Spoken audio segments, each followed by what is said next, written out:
Hello दोस्तों, मेरा नाम है आकाश और स्वागत है आप सबका पैबली हिंदी पे। आज के हमारे इस वीडियो में हम सीखेंगे कि कैसे हम हमारे वर्डप्रेस साइट पे रजिस्टर होने वाले जो नए यूजर्स हैं उनके डेटा को ऑटोमेटिकली एयरटेबल में एज अ रिकॉर्ड ऐड कर सकते हैं। एग्जांपल के लिए मान लीजिए कि आपकी कोई वर्डप्रेस साइट है और आप चाहते हैं कि जब भी कोई यूजर आपकी वर्डप्रेस साइट पे रजिस्टर करे, आपके साथ एक नया यूजर जुड़े, तो आप उस यूजर की जो डिटेल्स है उसे एयरटेबल में एज अ रिकॉर्ड स्टोर करना चाहते हैं। मैनुअली वर्डप्रेस से एक एक करके सभी यूजर की डिटेल्स कलेक्ट करना एंड देन उन डिटेल्स को उस डेटा को अपने एयरटेबल में एज अ रिकॉर्ड ऐड करने का जो प्रोसेस है, ये काफी रेपिटेटिव और टाइम कंज्यूमिंग है। यहाँ पे आपकी टाइम और एनर्जी इन दोनों को बचाने के लिए और साथ ही साथ आपका जो पूरा प्रोसेस है इसे ऑप्टिमाइज करने के लिए मैं आपको सजेस्ट करूंगा क्यों ना आप एक ऑटोमेशन की हेल्प ले। यहाँ आपका ऑब्वियस सा सवाल होगा, कैसा ऑटोमेशन? तो एक ऐसा ऑटोमेशन दोस्तों जिससे जैसे ही हमारे वर्डप्रेस साइट पे एक नया यूजर ऐड होगा, एक नया यूजर रजिस्टर होगा, ऑटोमेटिकली हम उस नए रजिस्टर हो रहे यूजर को जो है उसकी जो डिटेल्स है उसे हमारे एयरटेबल में एज अ रिकॉर्ड ऐड कर लेंगे। है ना इंटरेस्टिंग दोस्तों? लेकिन इस ऑटोमेशन को सेटअप करने में एक छोटी सी प्रॉब्लम थी।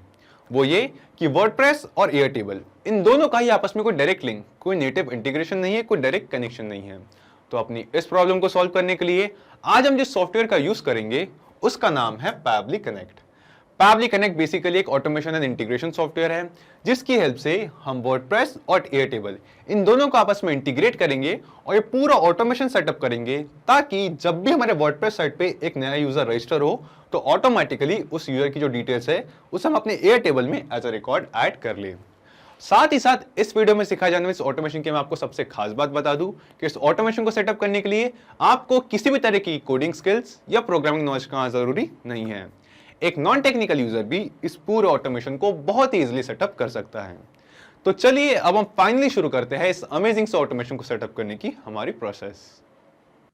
तो जैसा कि आप यहाँ देख सकते हैं, हम आ चुके हैं पैबली कनेक्ट के डैशबोर्ड पे और इस डैशबोर्ड पे हम आए हैं अपने पैबली अकाउंट में लॉगिन करके। अगर आप भी पैबली पे अपना फ्री अकाउंट क्रिएट करना चाहते हैं तो आए अपने ब्राउजर में, यहाँ सर्च करें PABBLY pabbly.com और pabbly.com पे विजिट करते ही साइन अप फ्री इस बटन पे क्लिक करके महज 2 मिनट में आप भी पैबली पे अपना फ्री अकाउंट क्रिएट कर सकते हैं और अपने पैबली अकाउंट में लॉगिन करके आप पैबली कनेक्ट का डैशबोर्ड एक्सेस कर सकते हैं। अपने डैशबोर्ड पे आने के बाद हम यहाँ क्लिक करेंगे क्रिएट वर्कफ्लो पे और देंगे इस वर्कफ्लो को एक नाम। तो एग्जांपल के लिए मैं अपने इस वर्कफ्लो को नाम देता हूं वर्डप्रेस टू एयरटेबल और क्लिक करता हूं क्रिएट पे।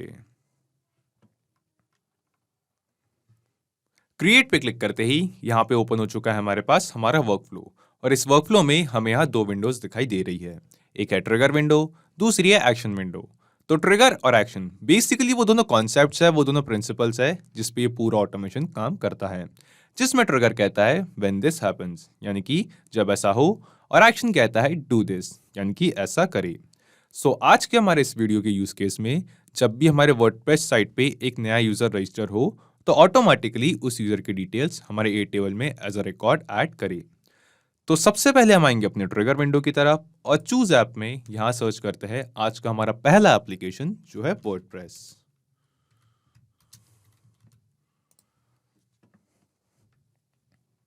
चूज ऐप में वर्डप्रेस सिलेक्ट करने के बाद ये हमसे पूछ रहा है ट्रिगर इवेंट। ट्रिगर इवेंट में हमें कई सारे ट्रिगर इवेंट्स के ऑप्शन दिखाई दे रहे हैं जिसमें से हम सिलेक्ट करेंगे यूजर रजिस्टर्स। अपना ट्रिगर इवेंट सिलेक्ट करने के बाद पैबली कनेक्ट ने दिया हमें एक वेबबुक यूआरएल। अब इस वेबबुक यूआरएल की हेल्प से हम वर्डप्रेस और पैबली कनेक्ट इन दोनों को ही आपस में कनेक्ट करेंगे और एक कनेक्शन का प्रोसेस हम कैसे करेंगे ये पढ़ते हम इसके नीचे दिए गए इंस्ट्रक्शंस पे। यहाँ लिखा है visit plugins add new page inside your WordPress admin area, search for WP webbooks plugin in search bar, install and activate the plugin. ये हेल्प टेक्स्ट हमें बताता है कि हम अपने वर्डप्रेस साइट पे जाए और WP वेबबुक्स इस नाम के प्लगइन को अपनी वर्डप्रेस साइट पे इंस्टॉल करें और उसे इंस्टॉल करने के बाद हम इन स्टेप्स को फॉलो करें ताकि हम इस वेबबुक यूआरएल के थ्रू वर्डप्रेस और पैबली कनेक्ट इन दोनों को ही कनेक्ट कर सके। चलिए दोस्तों, मैं आपको डायरेक्टली ले चलता हूं मेरी वर्डप्रेस साइट पे और वहां चल के आपको बताता हूं कि कैसे हम इस वेबबुक यूआरएल का यूज करेंगे। हम आते हैं हमारे वर्डप्रेस साइट के डैशबोर्ड पे और अपने डैशबोर्ड पे आने के बाद यहाँ लेफ्ट साइड पे हमें कई सारे ऑप्शंस दिखाई देते हैं जिसमें से एक ऑप्शन है प्लगइन्स का। हम इस पे हवर करेंगे और यहाँ ऐड न्यू पे क्लिक करके आप WP Webhooks इस प्लगइन को अपने वर्डप्रेस साइट पे इंस्टॉल कर ले। और इसे इंस्टॉल करने के बाद हम जाएंगे इंस्टॉल्ड प्लगइन्स पे। इंस्टॉल्ड प्लगइन्स पे जाने के बाद यहाँ सर्च इंस्टॉल्ड प्लगइन पे हम क्लिक करेंगे और WP Webhooks इस प्लगइन को इंस्टॉल कर लेंगे। अब क्योंकि हमने इस प्लगइन को अपने वर्डप्रेस साइट पे इंस्टॉल कर लिया है तो ये प्लगइन हमें यहाँ पे दिखाई देगा। आप यहाँ से इस प्लगइन को एक्टिवेट करें और क्लिक करें सेटिंग्स पे। सेटिंग्स पे क्लिक करते ही हमें यहाँ WP Webhooks में कई सारे ऑप्शंस दिखाई दे रहे हैं, जिसमें से हम क्लिक करेंगे सेंड डेटा पे एंड देन स्क्रॉल करके हम नीचे आएंगे तो हमें यहाँ कई सारे जो ट्रिगर इवेंट्स है वो दिखाई दे रहे हैं, जिसमें से हम क्लिक करेंगे न्यू यूजर पे एंड देन क्लिक करते हैं add WebBook URL. Add WebBook URL पे क्लिक करते ही हमारे पास यहाँ पे एक डायलॉग बॉक्स ओपन हो चुका है, जो हमसे बेसिकली दो चीजें पूछ रहा है।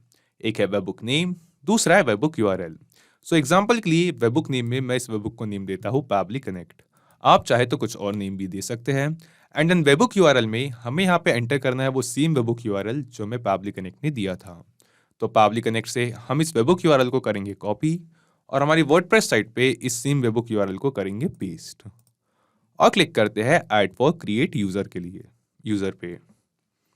सो यहाँ पे हमने सक्सेसफुली इस वेबबुक यूआरएल की हेल्प से पैबली कनेक्ट और हमारी वर्डप्रेस साइट को आपस में कनेक्ट कर लिया है। इसके बाद हमें अपनी वर्डप्रेस साइट पे एक टेस्ट यूजर, एक डमी यूजर को जो है एज रजिस्टर करना है, ताकि हमारे वर्डप्रेस साइट पे रजिस्टर हो रहे उस नए यूजर का जो डेटा है उसे हम पैबली कनेक्ट में कलेक्ट कर सके। और जैसा कि हम यहाँ पैबली कनेक्ट में देख सकते हैं, हमें यहाँ पे एक ऑप्शन दिखाई दे रहा है वेटिंग फॉर वेबबुक रिस्पॉन्स, यानी कि पैबली कनेक्ट इस वेबबुक यूआरएल के थ्रू कुछ डेटा, कुछ रिस्पॉन्स रिसीव करने के लिए वेट कर रहा है। सो यहाँ हम आते हैं मेरे वर्डप्रेस साइट के रजिस्ट्रेशन पेज पे और यूआरएल के सेक्शन पे इस रजिस्ट्रेशन पेज की जो लिंक है इसे करते हैं कॉपी और अपने ब्राउजर के इनकॉग्निटो टैब में इस लिंक को करते हैं ओपन। सो ये मेरे पास ओपन हो चुका है मेरे वर्डप्रेस साइट का रजिस्ट्रेशन पेज। यहाँ मैं एंटर करता हूँ एक टेस्ट यूजर, एक डमी यूजर की डिटेल्स। ओके, सो यहाँ पे मैंने एंटर की है एक टेस्ट यूजर, एक डमी यूजर की डिटेल्स। इस यूजर का नाम है अभिषेक सिंह। साथ ही साथ मैंने एंटर किया इस यूजर का यूजर नेम, पासवर्ड और ईमेल एड्रेस। सो यहाँ हम क्लिक करते हैं रजिस्टर पे। सो रजिस्टर पे क्लिक करते ही अभी अभी अभिषेक सिंह इस नाम के यूजर ने हमारे वर्डप्रेस साइट पे रजिस्टर किया है। अब हम चलते हैं दोस्तों पैबली कनेक्ट पे और वहां चल के देखते हैं कि क्या पैबली कनेक्ट ने हमारे वर्डप्रेस साइट पे रजिस्टर हो रहे इस नए यूजर का जो डेटा है वो कैप्चर किया है या नहीं। तो हम आते हैं पैबली कनेक्ट पे और जी हाँ दोस्तों, जैसा कि आप यहाँ देख सकते हैं रिस्पॉन्स रिसीव में हमें पास उस सेम यूजर का रिस्पॉन्स है, उस सेम यूजर का डेटा है जिसकी डिटेल्स अभी अभी हमने अपने वर्डप्रेस साइट पे एक डमी यूजर रजिस्टर करते वक्त एंटर की थी। सो यहाँ पे हम देख सकते हैं वो सेम नेम अभिषेक सिंह, वो सेम यूजर नेम जो उस यूजर ने एंटर किया था और साथ ही साथ उस यूजर का किया गया सेम ईमेल एड्रेस। यानी कि इस ऑटोमेशन को सेटअप करने का जो हमारा फर्स्ट स्टेप था वो हमने सक्सेसफुली कंप्लीट कर लिया है, जो था हमारे वर्डप्रेस साइट और पैबली कनेक्ट को पहले एक वेबबुक यूआरएल के थ्रू कनेक्ट करने का एंड देन अपने वर्डप्रेस साइट पे एक टेस्ट यूजर, एक डमी यूजर को रजिस्टर करने का, ताकि उस नए ऐड हो रहे यूजर का जो डेटा है उसे हम पैबली कनेक्ट में कलेक्ट कर सके। इसके बाद अब हम आगे बढ़ते हैं अपनी सेकंड स्टेप की तरफ, जिसमें इस पूरे डेटा को अब हम सेंड करेंगे एयरटेबल को, ताकि जो नए यूजर रजिस्टर हो रहे हैं हमारे वर्डप्रेस साइट पे उनका डेटा हम अपने एयरटेबल में एज अ रिकॉर्ड स्टोर कर सके। सो ऐसा करने के लिए हम स्क्रॉल करके नीचे आएंगे यहाँ एक्शन स्टेप पे और चूज ऐप में यहाँ सर्च करेंगे आज का हमारा दूसरा एप्लीकेशन जो है एयरटेबल।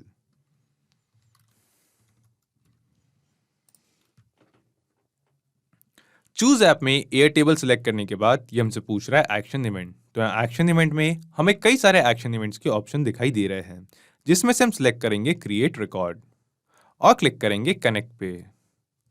कनेक्ट पे क्लिक करते ही पैबली कनेक्ट हमसे कह रहा है अपना एयरटेबल अकाउंट कनेक्ट करने के लिए। तो यहाँ हम सिलेक्ट करेंगे add new connection and then Pabbly connect हमसे यहाँ पूछ रहा है हमारे एयरटेबल अकाउंट की एपीआई की। सो यहाँ पे इस एपीआई की को कलेक्ट करने के लिए मैं आपको डायरेक्टली ले चलता हूँ मेरे एयरटेबल अकाउंट पे।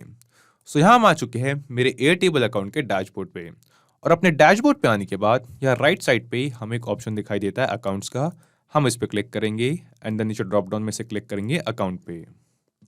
अकाउंट पे क्लिक करते ही हम स्क्रॉल करके नीचे आएंगे और यहाँ हम देख सकते हैं हमारे एयरटेबल अकाउंट की एपीआई की। सो यहाँ से सेम एपीआई की को हम करेंगे कॉपी और पैबली कनेक्ट में करेंगे इस एपीआई की को पेस्ट और क्लिक करेंगे सेव पे। तो सेव पे क्लिक करते ही हमने सक्सेसफुली एयरटेबल और पैबली कनेक्ट इन दोनों को ही आपस में कनेक्ट कर लिया है। ओके, तो इसके बाद हमें यहाँ पे सिलेक्ट करनी है बेस आईडी। सो यहाँ बेस आईडी के नीचे ड्रॉप डाउन में हमें कई सारे ऑप्शंस दिखाई दे रहे हैं। ये सारे सेम वही बेसेस है दोस्तों जो मैंने अपने एयरटेबल अकाउंट में क्रिएट किए हैं। सो यहाँ हम आते हैं मेरे एयरटेबल अकाउंट पे और यहाँ पे हम देख सकते हैं वो सभी बेस जो मैंने अपने एयरटेबल अकाउंट में क्रिएट किए हैं उन सेम बेसिस की लिस्ट जो है वो हमें पैबली कनेक्ट में दिखाई दे रही है। सो इन सभी बेसिस में से अपने वर्डप्रेस साइट के जो यूजर्स है उनका डेटा जिस बेस में जिस टेबल में मैं स्टोर करना चाहता हूँ वो टेबल मौजूद है यूजर स्टडीज इस बेस में। हम इस बेस को ओपन करते हैं एंड देन इस बेस में भी मैंने एक स्पेसिफिक टेबल क्रिएट कर रखा है वर्डप्रेस यूजर्स के नाम का। तो मैं चाहता हूँ कि जो भी मेरे वर्डप्रेस साइट पे रजिस्टर होने वाले नए यूजर्स है उनका डेटा इस टेबल में इस बेस में इस टेबल में एंटर हो जाए। तो यूजर स्टडीज इस बेस को हम यहाँ पैबली कनेक्ट में सिलेक्ट करते हैं। सो अपनी बेस आईडी सिलेक्ट करने के बाद ये हमसे पूछ रहा है टेबल नेम। तो मेरे इस बेस में कुछ 5 से 6 टेबल्स मैंने यहाँ पे क्रिएट कर रखी है जिसमें से वर्डप्रेस यूजर इस टेबल में मैं उन डेटा को उस रिकॉर्ड को अपने वर्डप्रेस साइट के यूजर्स के डेटा को स्टोर करना चाहता हूँ। सो यहाँ टेबल नेम में नीचे ड्रॉप डाउन में इन सभी टेबल्स में से वर्डप्रेस यूजर्स इस टेबल को हम सिलेक्ट करेंगे। सो अपना टेबल सिलेक्ट करने के बाद यहाँ पे हमें कुछ फील्ड्स दिखाई दे रही है जो है first name, last name, user name और ईमेल की। बेसिकली ये वो चारों फील्ड्स है दोस्तों जो मैंने अपने इस टेबल में क्रिएट की थी, वो चारों कॉलम्स जो मैंने अपने इस टेबल में क्रिएट किए थे। सो यहाँ पे हमारे पास है first name, last name, user name और ईमेल। सो जो डेटा हमें वर्डप्रेस से हमारे न्यू रजिस्टर हो रहे यूजर्स का रिसीव हुआ है पैबली कनेक्ट में, उस सेम डेटा को अब हम एक एक करके इन यहाँ पे नीचे दी गई इन फील्ड्स में मैप करेंगे। सो मैपिंग का प्रोसेस जो है ये काफ़ी सिंपल है दोस्तों। सिंपली हम फर्स्ट नेम के नीचे दी गई इस फील्ड पे यहाँ क्लिक करेंगे और नीचे ड्रॉप डाउन में वर्डप्रेस से जो हमें रिस्पांस रिसीव हुआ है नए यूज़र रजिस्ट्रेशन का, उन रिस्पॉन्सेज में से उस यूज़र के रजिस्टर होने वाले यूज़र के फर्स्ट नेम को हम यहाँ पे मैप कर देंगे। अब हम सेम प्रोसेस फॉलो करेंगे लास्ट नेम के लिए। हम यहाँ क्लिक करेंगे और नीचे ड्रॉप डाउन में से उस यूज़र के लास्ट नेम को भी मैप कर देंगे। देन ये हमसे पूछ रहा है यूज़र नेम, तो हमारे यूज़र नेम का रिस्पॉन्स भी रिसीव हुआ था। सो यहाँ पे अब हमारे पास है डेटा यूज़र लॉगिन, तो उस यूज़र के एंटर किए गए यूज़र नेम को मैप करेंगे और एट लास्ट ईमेल। सो यहाँ पे नीचे ड्रॉप डाउन में से उस यूज़र का एंटर किए गए ईमेल को भी मैप करेंगे। ओके, तो यहाँ पे हमारे वर्डप्रेस साइट पे रजिस्टर करते वक्त जो फॉर्म में यूज़र ने डिटेल्स एंटर की थी उन सभी डिटेल्स का जो रिस्पॉन्स है वो हमें यहाँ पैबली कनेक्ट में रिसीव हुआ था। और उस सेम रिस्पॉन्स उस सेम डेटा में से हमें ये जो डेटा हमारी एयरटेबल में फील्ड्स हमने क्रिएट की थी इन फील्ड्स में उस डेटा को हमने यहाँ पे मैप कर दिया है। इसके बाद हम क्लिक करेंगे save and send test request पे। तो save and send test request पे क्लिक करते ही हमें यहाँ पे एक रिस्पॉन्स रिसीव हुआ है जो कि हमें बताता है एक पॉजिटिव रिस्पॉन्स है और रिस्पॉन्स हमें कह रहा है कि जो यहाँ पे हमने डेटा मैप किया है जिस यूज़र का, अभिषेक सिंह इस यूज़र का, ये डेटा अब ऑटोमेटिकली हमारे ए टेबल में मौजूद जो टेबल हमने सिलेक्ट किया है जिसका नाम है वर्डप्रेस यूज़र, इस टेबल में एज अ रिकॉर्ड ऐड हो चुका है।